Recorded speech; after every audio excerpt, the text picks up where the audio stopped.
Mate, stove. coming. It's fucking coming. Well, I don't know about that. I don't know if it is coming. I hope it.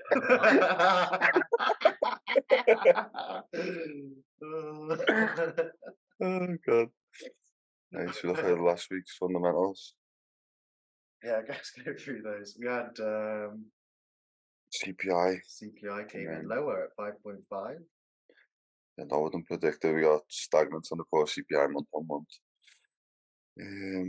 What else do we have? PMI. GDP. Who was that? I think it was towards the end of the week. Manufacturing index. Yes, we had the on GDP month on month came in lower than predicted. USD core PPI, unemployment claims all came in lower than projected. Well, so we had quite a bit last week on Friday. Core retail sales, a lot of bearish fundamentals on the US dollar. There's actual contraction now, isn't there, in the market? Yeah, we're starting to see. I've seen that CEO BlackRock talking about a 75 basis point hike. Just trying to rock the market, isn't he? Well, he said that, and then there's was it Goldman then came out, I think just earlier in the week, that they were expecting a pause. And I don't know what the markets are predicting. I'll just quickly take a look now on FedWatch. But IMF came out. Everyone's really changed their tune this week in terms of a recession. And it seems like we're talking about a soft recession or a soft landing, or a soft to medium landing now. But even looking at the FedWatch of interest rates, I think May the 2nd is when we'll get our next notice. But have you gone May the 2nd? Yeah, I'm just going on to next week here. On to Monday, we've got Empire State Manufacturing projected to come in. Yeah, it's predicted to come in lower. Tuesday. GBP claiming count change. So we got big USD fundamentals this week. CPI, GBP. Unemployment claims. And they're expecting that to stay pretty similar. Yeah, so unemployment claims, looks a little bit stagnant. So on Friday, we've got a lot on Euro, but we've got the flash manufacturing PMI, flash services PMI, predicted to be stagnant, basically. Yeah, not much change. When's the next FOMC? I think that will be May the 2nd. Wait a second, let's just get into the technicals.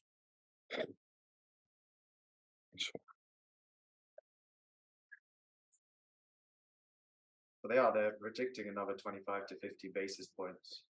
That's what the market is. That what the prediction is? Yeah, the market 25 to 50. Yeah.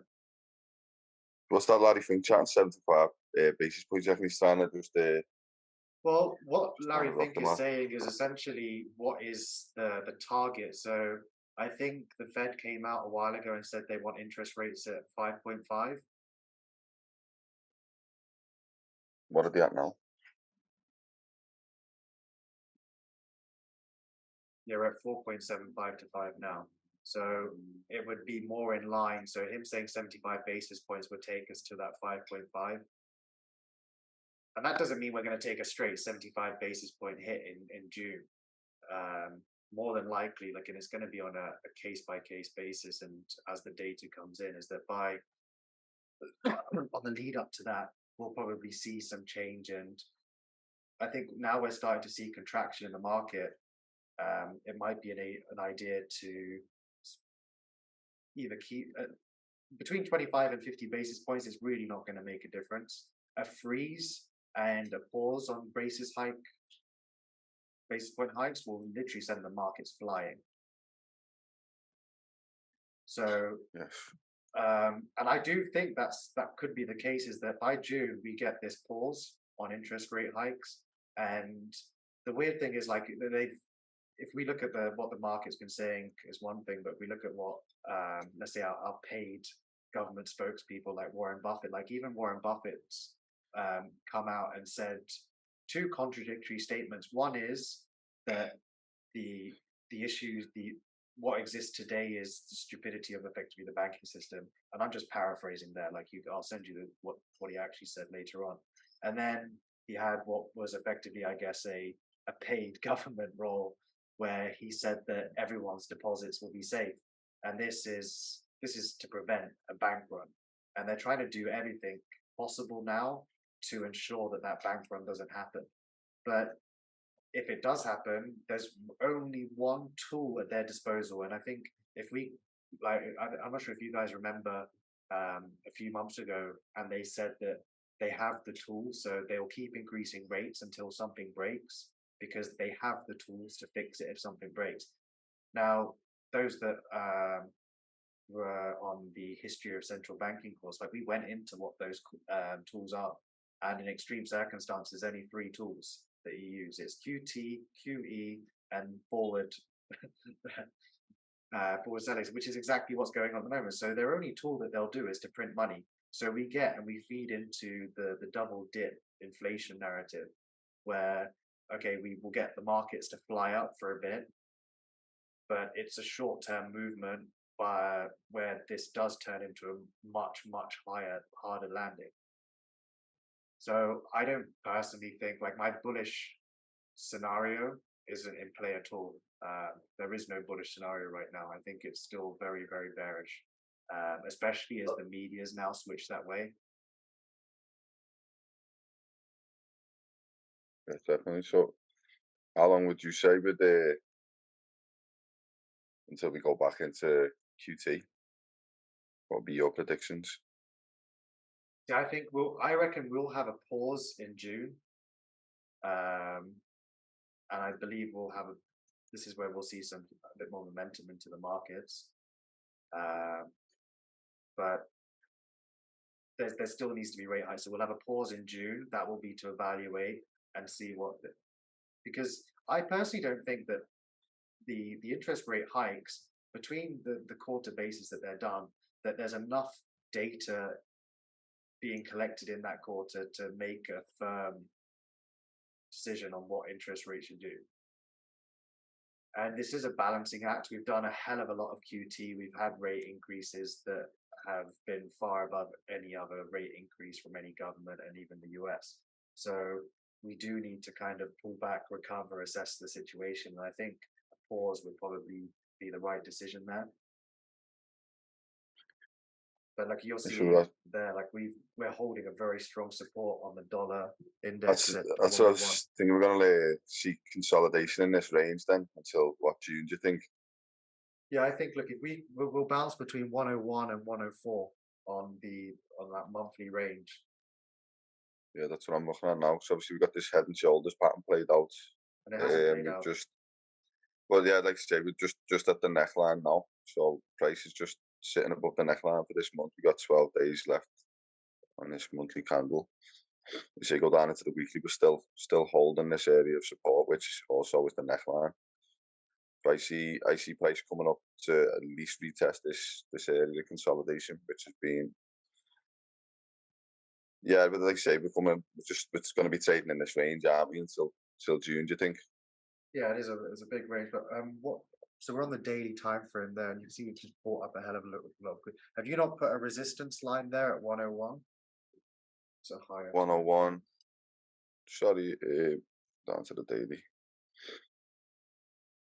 And around 102, did you say? 101. I can see a support level there. Oh no, that neckline is 101,500. Sorry, that neckline is me 101,500 area. So it coincides perfectly with the head and shoulders pattern. Okay. So that's been my area of support.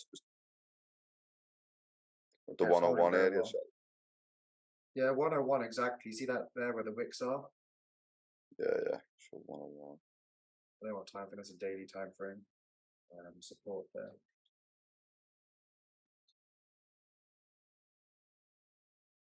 Yes, the 101 area.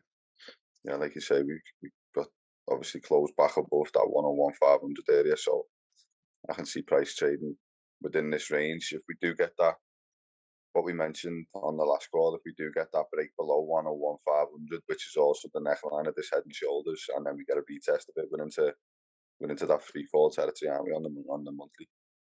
Oh, huge Obviously, all free the way fall back down to territory. this. Yeah, we got gaps to fill here on the monthly, and look at that big candle there. If we do break and retest and confirm this head and shoulders pattern, then we're going to be coming down into this next level on this range, which around the 100 area, which obviously is our parallel channel as well to be retested.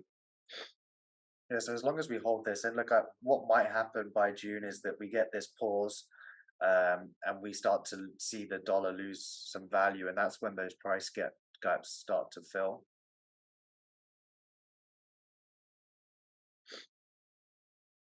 Yeah, so we're looking bearish on the Dixie, but say we price probably sideways action until we get more fundamentals.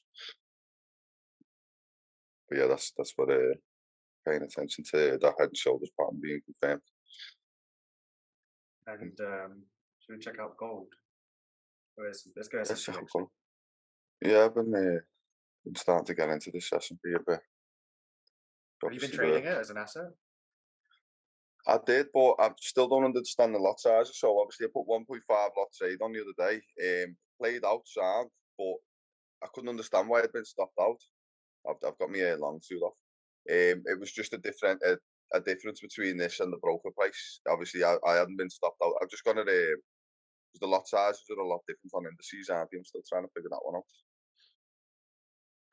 But it played out my trade nicely. But said So I got stopped out of my broker. yeah, so it looks Sorry, like we mate. need to 414. So we're looking for a retest of 414.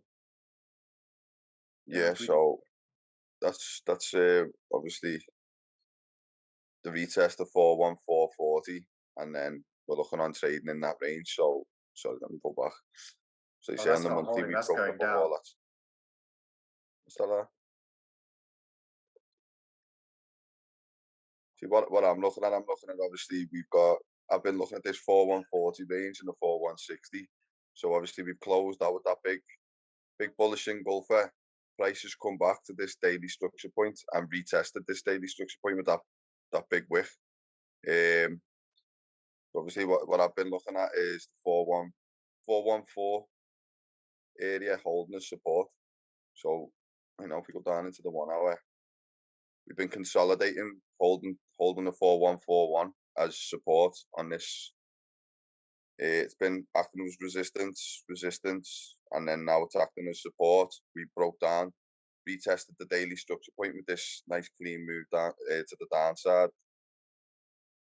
So on an entry, we're looking at an entry at 4141. Yeah, so obviously we had this move to the downside, which retested the daily structure point and filled this gap here, which obviously we had this big move up, found support on the 1 hour, traded in this small area of consolidation, broke out, and then pulled back, retested that daily structure point, and then just as it's pulled back, it's made that same move back upwards. Oh, hang on, it's the wrong button. As it's come down here, it's tapped that daily support, daily structure point area, retested it, and then we've seen that clean move back up.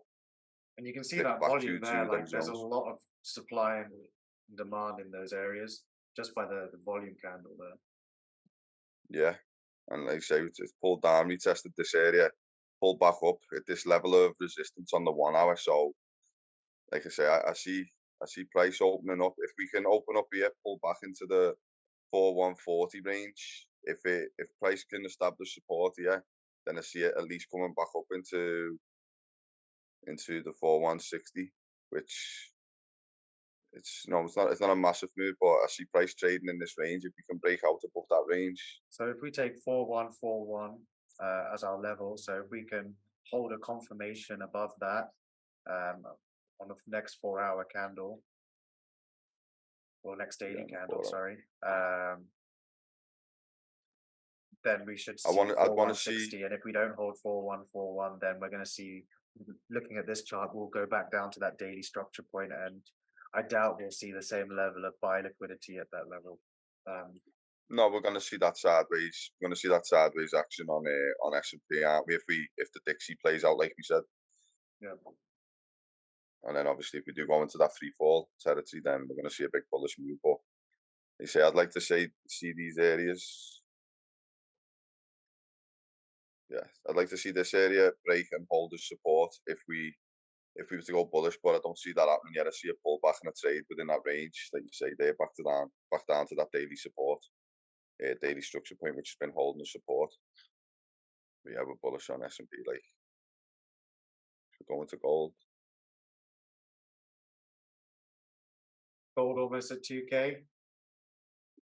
Yeah, we've done exactly what we said last time, didn't we? Broke that area and then absolutely ripped through with a lot of volume. Hell The of a lot. monthly Look at that. 12 days left. Yeah, we got nice. We had that nice bullish move play out, but it's starting to leave a wick towards the top as we got 12 days left on the monthly candle. So bullish on the monthly. So we Weekly even giving got us that. We even nice. found support there as well, didn't we? What I done on the monthly? Yeah. Oh, sorry. Do we manage to Yeah, close yeah. above the support level? Yeah, so we've got this 2K. I've been looking at the 2K areas, obviously around psychological number, very strong number for gold. We have managed to close this week above that area, and if you look at that structure, it's nice and clean. So we had that big Mariboso, big bullish engulfing Mariboso. Obviously, that was the SVB collapse what we went over, and then we've established support at the 1960 area, and we've retested. It's established nice. These are obviously weekly candles as well. These, so we've had 3 weeks of price maintaining above that Well, area that's a of very support. bullish flag pattern right there as well. Yeah, it's nice and clean. This is a weekly chart as well. So like you say, this holds a lot of weight. And if we look at previous price action and structure, we've maintained. It's just a clean structure. We've maintained above this area of resistance is now established as support. We've also got this trend line that we've been watching as part of the bullish flag pattern. Our trend line seems to be holding as well. So starting to build a few confluences to go Yeah, to that's a go long beautiful again trend on. there. You can see it there. Yeah, so obviously, just to mention on the weekly candle, we've just closed out on this weekend. We've got massive indecision in the market. You can see the size of the wick to the top, size of the wick to the bottom. So we do have a lot of indecision, but we're still massively bullish on this. On the daily, they say we've had this pullback. We've been making nice clean bullish structure, higher highs, higher lows, and then we've come back down, retested this area consolidation, this daily structure point, and we've also got this trend line as well. Broken through this daily structure point, it came back. It hasn't held support at that daily structure point, but it has held support at this area with our trend line and our 4-hour area of consolidation. Obviously where they cross over, so that's a strong complement. It's holding the support. So I'd like to see price open up, maintain above the 2K area. Like you say, this area here is not only just 4-hour consolidation, daily structure points. It's also the 2000 area. So we are actually seeing what we wanted to see. Price is broken above 2K, and now it's established support, and it's holding that support. So very very strong bullish signal. 4-hour. Once we look down into the 4-hour, we can see that move as well. Down to fundamentals, we got that move. It's not held support here, but you can see straight away we've at least got this wick on the bottom, and price is starting to run out of selling pressure, run out of momentum. You can see that on the wick there on the 8-hour time frame. So, like I say, I see price opening up and maintaining. As long as we maintain above this area, and then we start to see price break out. That's what I'll be looking for this week. But obviously, paying attention to fundamentals, we could have some sideways action. We could see price consolidate, sort of in this range. Yeah, but yeah, that's the outlook for gold anyway. I'm seeing a lot of similarities between S&P, Bitcoin. Well, no, Bitcoin and gold actually. Bitcoin. Um, Do you wanna pull up a Bitcoin yeah, chart? I'll do a Bitcoin chart. Yeah, come on.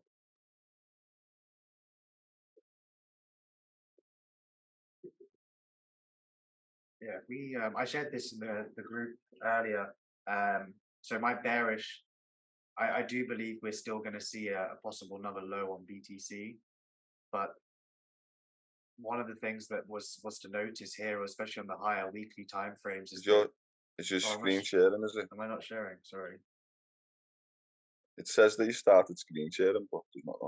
Oh, it says I'm sharing, but it's paused, and I Yeah, can't Aaron seem actually has started. You little tease, you know. to. Sorry, I was sharing, and then it says it's paused. So your sharing is paused every time I try and share. Give me a second. Yeah, every time. I don't know why. Can you not see my screen at all? No, Nah, it just says Aaron asked you to start at screen sharing. Why is it paused? Do you want me to pull the chart up? Yeah, put a chart up if you don't mind. Yeah, there's like a orange bar that says it's paused. Your screen share is loading. Oh yeah, can you see mine now? Yep. yep. Sorry about that. Yeah, if you just want to go open up a weekly chart on BTC. Weekly.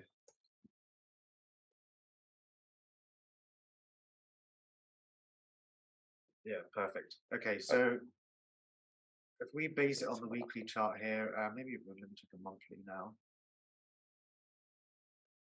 So on the monthly chart, from around it was actually the 1st of May, this started to happen, or 1st of June, where we had the breakdown from 30k down, well, initially from 36k in May, and then 30k in June. Since we broke down on those levels, as you can see that we've had no confirmation of that breakdown on the higher time frames in the weekly and the monthly. So this kind of upwards motion here, we're seeing a lot of, I would say, we found resistance at that 30k level, signifying that area of resistance. Now, if we fail to hold this or break above this level, then we'll see a lower low, and we'll retest around the 26.8k level again. Let's go down into the lower time frame. Yeah, if you want to check the weekly, I'm still. But if we were to close above this level on the monthly, then we'll see 29k level, was you 36k. saying? Yeah, so on the monthly, if we close above 30k, and bearing in mind we've still got 14 days left of the month, so if we close above this level, then we'll see 36k. Now it is Sunday today, and we have a weekly close. So the same thing as we're sitting at a resistance on both the monthly and the weekly. If we close a weekly candle above this 30k level, then we'll see 36k. And we've got a CME gap between 35 and 36k, which you won't see on your chart. You'll have to check a CME chart later. And there's an image in the group for everyone as well. And that CME gap between 35 and 36k would need to be filled. So that's very timely. Judging by the volume that I'm seeing on this candle now, and we're just bouncing off this resistance, and it's really make it or break it. That it's. I really want to. Can you pull up a daily time frame? Yeah, one second. This off. I can show you something. Daily. Yeah. Okay. And we just want to draw a trend line where we've take those twin peaks that we've got. There's a very long angled trend line, by the way. So we're going to be above it from here, and then it's going to touch. Can you see that? This one? Yeah. That one exactly, there? Exactly that. Yeah, something like that. Yeah, perfect. Okay. And with the resistance that we've got at 30k, it's more than likely that we're not going to see a breakout of here until next week, unless we get anything. Retest. Yeah. You say we're going to retest here, and Yeah. that like you say, you got the 28,500 there as well. So we should hit 20, yeah, around 28.8 28.5k, 28.8k before breaking out, and that unless we have anything major fundamental, and I think from a news It makes sense perspective, with that as well. You say we got that breakout. It's not being retested, and we've got a nice gap there as well, haven't we? well, if you look where our trend line and our horizontal resistance converge, that's exactly on Sunday, the 28th of May. Um, the 28th. Yeah, I think your line's a little bit out. So once your line's Yeah, into yeah. place It's like there. you say, it's rough. Yeah, Yeah, so but I'm like you say, expecting we'll a look. breakout above then. But once again, look, the pattern that we're seeing on BTC, as with gold, is that same sort of very bullish flag pattern. Huge flag pattern as well. So we will, and without a doubt, 36k is a magnet with that CME level. Like you say, we've got that bit of a squeeze. What could occur, and then we have that breakout with a lot of volume to the upside.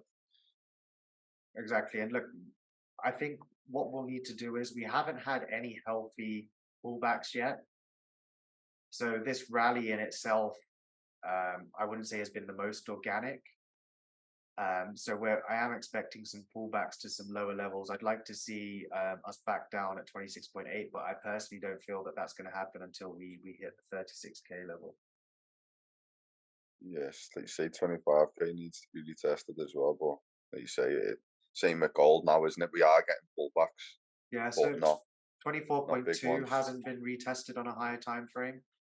I don't think. Let me just take a look again on my chart. That double top area.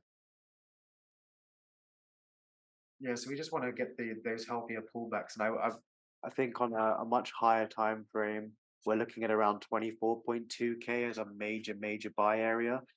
26.8 as well. See, we've got a bit of a. I was gonna say we had a bit of an head and shoulders inverse head and shoulders pattern. What it looks like there, sort of the way it's come down. You know what I mean? But it's not clean at all. Like No, it's not clean. But once again, like no, these things never are. you know what I'm saying? No, looks like a sort of inverse head and shoulders pattern without the confirmation of the retest of the neckline. Yeah, I can That see looks it. like in it, you know, obviously. See what I mean? It might have been on a. It wouldn't have been on a 2-week time frame. Either way, we've got the double tops there, haven't we? Yep. You look at that double top. It's not being retested that area. Yeah, that 25k is a strong area to retest. But like you say, it's a massive move to the downside. So we're not going to see a big move like that happen without the black swan event or some strong fundamentals, are we? No. No, and you've just gone over the fundamentals for the week. There's nothing substantial then. There is the following week though. So we're looking, like you say, we're looking at May, aren't we? Yeah, like contraction started to begin. We've started to see that. So we're starting to see a lot of, not a lot, but we're starting to see some strength fall in the dollar. And we're seeing that strength also fall in the lack of trust in the dollar with the banking fallouts. And a lot of money moving into digital commodities, digital assets. Yeah, like if you can't trust the dollar and the world's reserve currency, what can you trust? You trust companies that are doing business and doing trade and services. What is the actual economy? Cash isn't an economy. It was all speculation, weren't it? Whether Bitcoin is what it is, and like you say, with the current macro events now, it's self-evident, isn't it? People are See, putting the money into Bitcoin. I'm not too convinced that it is. Yes, there has been a rise, but then if we look at the technical and the historical analysis on BTC, BTC historically has these 1-year bear markets, and if we pull out of a much higher, I'm not sure. Yeah, but I mean, in the sense that it's not the monetary policy that's doing it. It's just like the faith in the US dollars going, isn't it? Yeah, well, I think look, BTC's position, I'm starting to feel that monetary policy doesn't make a difference. I actually think that BTC's price, yes, it's it's driven by obviously people buying into it and normal supply and demand factors. But there's a layer in there that isn't taken into account, that this is all programmed. So in the way that we have manipulated. these halving cycles that are happening, and it's almost that in the run up to every halving cycle, we have this bullish momentum. If you go to BTC USD, actually, yeah, type in BTC USD and pull up an all-time history index with TradingView, and you'll see it. Yeah. What's that? What do you want me to see? Um, That Bitstamp. it's the TradingView chart, their index, all-time history, third one down.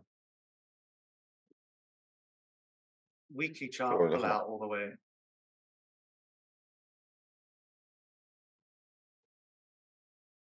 So you can see every single year, or the length of a bull cycle to the length of a bear cycle. On average, it's always a year of bear before the bull. Yeah, that's go on the monthly.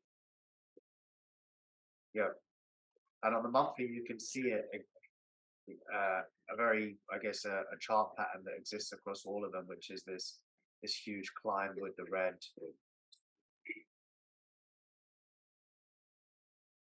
Let it pull back to there. Okay, it is looking good at the minute though, technically. Now, second biggest economy is in QE, China.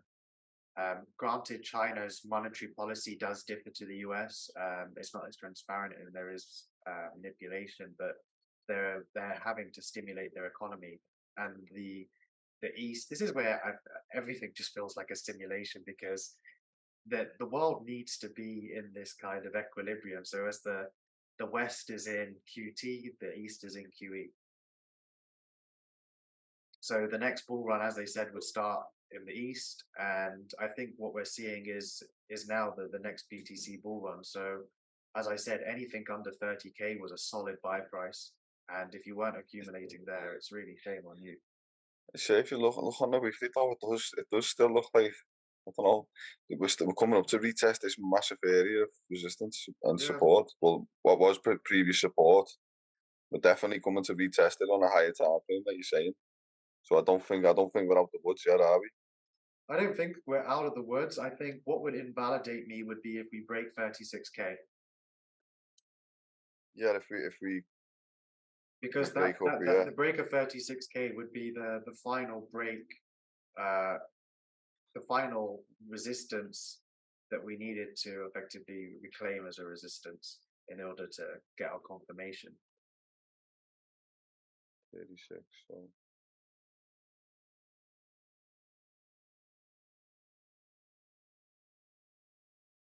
So if we break above there, we're off then, aren't we? Yeah. So we got them double bottom, like that double bottom area there. Strong support on that area. So if we do break above the 30, if we do start closing above here on the higher time frame and hold that as support, we're going to be in that range for a while then, aren't we? We're going to get a massive green candle to fill the gap. Yeah, there's no resistance or support in that region. So we'll fill the gap, and then I think we'll come back down. So I think we'll get another, almost like a massive green, and then followed by a massive red. Yeah, literally, like say, come up, tap that area at 36, and then pull back down. See if we establish support at the 30k range. Is there any forex pairs? We'll do ETH first, and then we'll do some FX. Yeah, Because I think ETH, we had Shanghai upgrade. ETH has also closed above 2k as well, which is huge. First time since, I believe, June. Let me pull up my chart. Can you share? I'm going to show you to share. Still not sharing. But ETH's doing something very similar. Like if you look at a monthly chart of ETH, it looks like a BTC chart. Yeah, the monthly, yeah, exactly like So we exactly. don't have, so you can see that we're this 2k or just over 2085 is a resistance level. I would say more around 2040 is the level here. A closure above that will go higher. Looking at a weekly time frame, will likely go towards 200.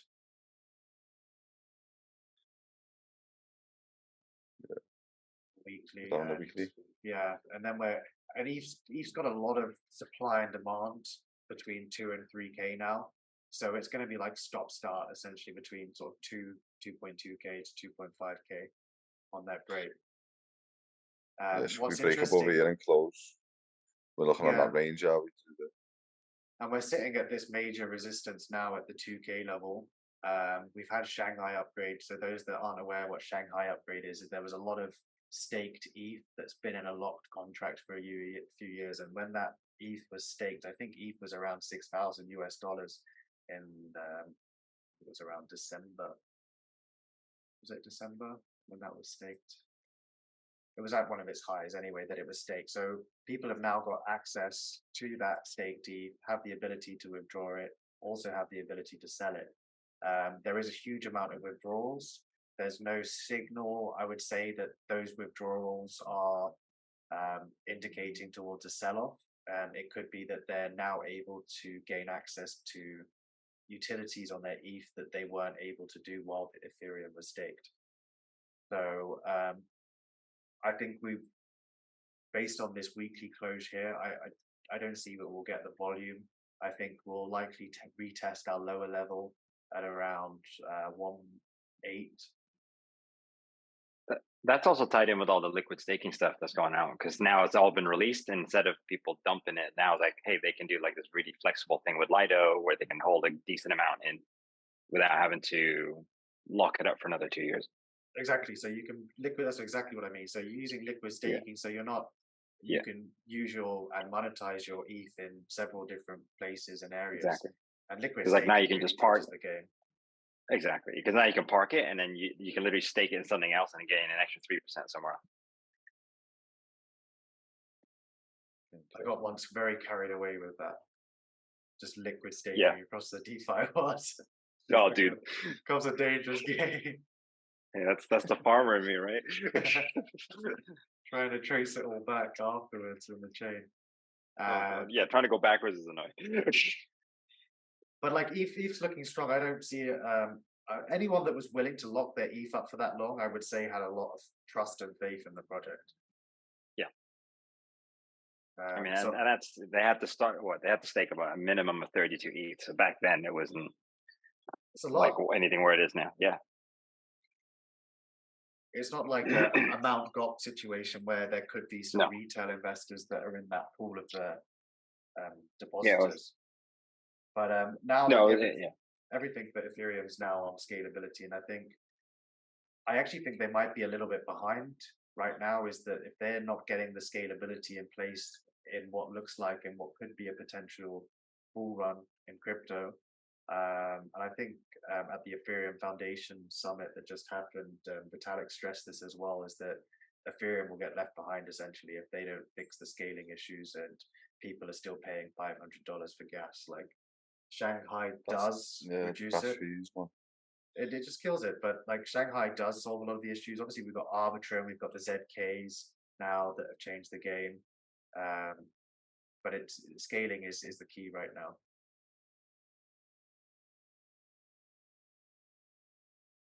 That's always what's killed Ethereum, and it's just having high gas prices. It's just look, it kills it for the retail, the institution, and the sovereign. It doesn't. Like if you think about, in the grand scheme of things, me sending $1 billion and paying $500 of gas isn't much. It's when and this is where, like in the banking system, like if I want to send $1,000 and pay $100, that doesn't make sense. No, as a percentile. Yeah. So it really does for the Ethereum network, and before it has got better now. It just comes down to what's the volume you're wanting to send. ETH's better than it was never designed for sending smaller chunks of change. You say 18 is looking like the support at this level, isn't it? Yeah. think we're going to pull right back inside that range. I think I'd like to see a confirmation above 2K. The problem is that we've got wicks that kind of extend above 2K as well, so it can get a little bit confusing as to where that resistance level and how traders are going to perceive it as well, if it's a support or resistance. So I think if we don't close a very firm confirmation above 2080 or 2050, we could say a very firm confirmation above that on the weekly closure, 205, yes. then Close we'll come above down these to touch wicks. that 1800 level again. But 13 hours left on that close. Yeah. that candle does look very similar to the previous volume candle that you had back in, I think it was the Monday. Sunday night. On Sunday night on crypto, you usually get like a fake pump though, don't you? I always feel like there's like this little cabal of people that control the price, and they just say like, "Oh, we kind of want it above this level," so everyone just quickly buy. That's the thing, right? Because you Just do Twitter get these, influencers and social like, media. yeah, you get these candles that come out of nowhere that go against TA, and they just hold price in the right level.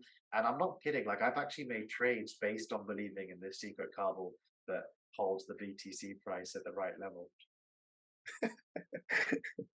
If it works, it works, mate. Yeah. Should we do some FX? Look at GU. See what GU's doing. Oh, still bullish on the monthly. We had that break of monthly structure that we spoke about the other week. Prices maintained above. Big wick to the upside. That's with the dollar Big wick index coming down. Yeah, it's say we've prices trading below that 1.24500 area, which is an area of resistance on our weekly. Not a weekly.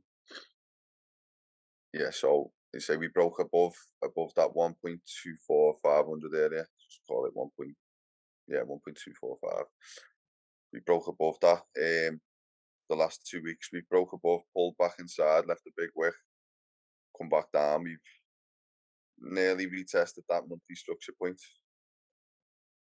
Yeah, so it's come back down to retest that monthly structure point, and then we've seen price go straight back up, break through that area of resistance again, but it's pulled back inside and left with this big indecision doji, massive wick to the upside. They say we've been for the last couple of weeks, we've had a good bit of bullish momentum from GU, but as you can see, it's starting to got this wick.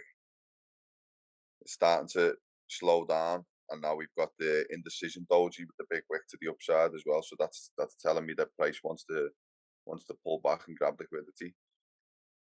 So we go down into bullish on the monthly, bullish Back on down to the that monthly support point. well, we've got 1.23. yeah, so 1.23 area, that monthly support area. What have I got it as here? 1.23250. We got that as I'd say price is going to come down, retest, because that's obviously our monthly structure point as well. So as long as price can come down, probably opens up this week. As long as price can maintain trading above this monthly structure point and this monthly supply and demand area. Obviously pulling them back into, so look on the daily. So on the daily, like you say, we're in a nice clean bullish structure, higher highs, higher lows.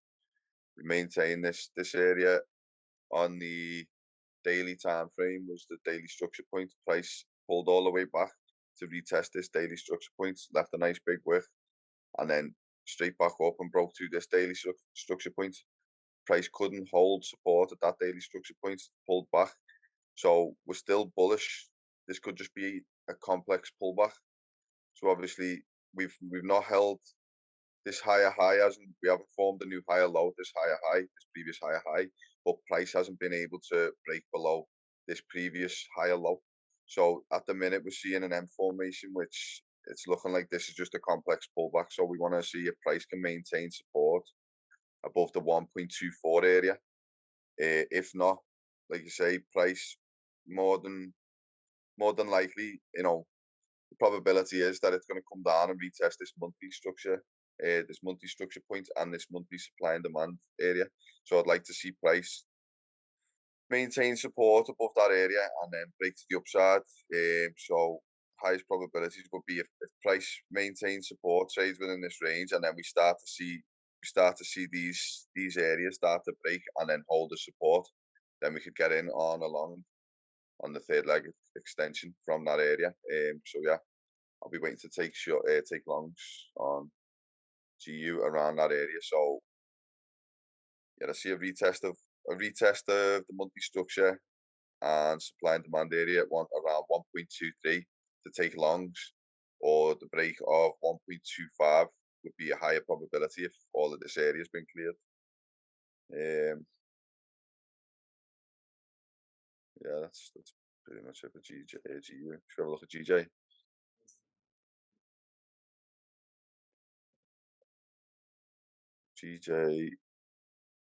GJ, nice, maybe a bullish structure. So this month we got 12 days left on the month. I'd like to see, like say, prices maintaining above this 165 area, which has been a strong area of supply and demand on the higher time frames. Let's go down into the weekly.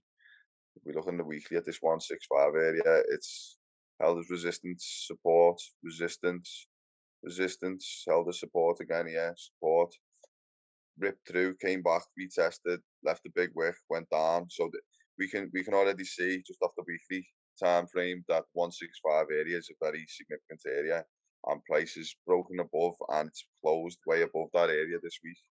So I'll be expecting price to be going the daily. We're bullish on the daily also. So prices come up, consolidated, broke that area of consolidation at 164,500, which is also a daily structure point. It's broken through and it's absolutely ripped through. You see momentum slow down, but price has maintained it's maintained this area because obviously we're starting to see these wicks over the last couple of days. So it's showing us that the sellers can't bring price below 165. Yeah, around the 165, 500 area is showing support. But I'd like to see, obviously, we've got these gaps on the higher time frame. I'd like to see price pull back and, possibly we could see this 165 area get retested and held as support, and then we see bullish volume kick back in, or we could see on the weekly. Yeah, we could even see the 163 around this area, 160, 500. We could see that weekly structure point retested, but I think, yeah, I'll be looking to take longs off either 164, 500 if we establish support at this daily structure point and this daily supply and demand area, or if price can establish support at the 165 area and then start to turn bullish. So we could take longs off the 165 if we establish. 165 looks a lot more likely, I would say. Yeah, your with this DSP closure. Sorry. Yeah, I wouldn't say your daily structure point was something we needed confirmation of. No. Whereas you've got a strong enough resistance level there to gain a good support. Yeah, and we can already see off this the price is starting to respect this area, this 165 area. So I do see another pullback from here to clear these wicks here, pull back into this area, maintain support, and then break above these highs on this daily structure point would be highest probability sells. Highest probability longs. But yeah, I'm bullish on GJ at the minute. It's been very choppy over the last few weeks, but we're starting to see some clean structure. So we broke out of that area. So yeah, like you say, mate, I don't see with that 165 area holding. I don't see these daily structure points being retested as of yet. So I'll be waiting to see price, maintain support. Being the key. Yeah, and then once we break out to that 166 area, I mean, we could see a big move to the upside to the one around 170. But yeah, I'm bullish on GJ also. Like,